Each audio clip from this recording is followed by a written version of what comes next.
Leaders are going to be talking behind closed doors later tonight for some funding regarding the billion-dollar Panther Island project. And the mayor, interestingly, is now calling for cutting the size of the river routing project and financial audits. A little bit of a change of course. Jason Allen, live for us at City Hall in Fort Worth to detail why. Jason?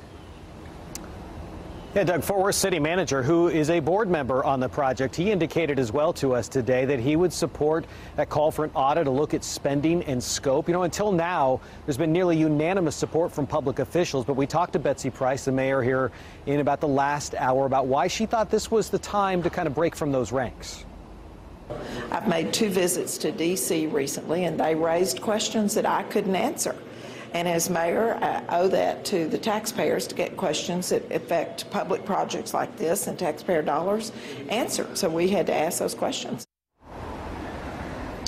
Mayor told us her concern is that there are 3 bridges over dry land being built in the city. They're about to be done, and she wants to make sure there is money to dig the river channel that is supposed to go underneath them. Now, her conversations in Washington made her question if that money would eventually be there.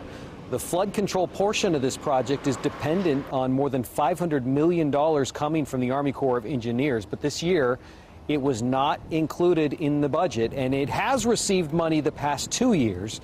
And when we asked the Trinity River Vision Authority if there was a plan to ensure the rest would come through, I was told that, quote, because of the funds received since the project was fully authorized, there's no reason to think we wouldn't be included in that moving forward. The mayor and city manager now have both told us that they do believe there are questions about that money coming through. The mayor, by the way, told me she is still fully committed to this project and believes in it. She just thinks that now it might have to be done in a number of different phases, or there may be a public portion. They may need to partner with private developers to finish it later on.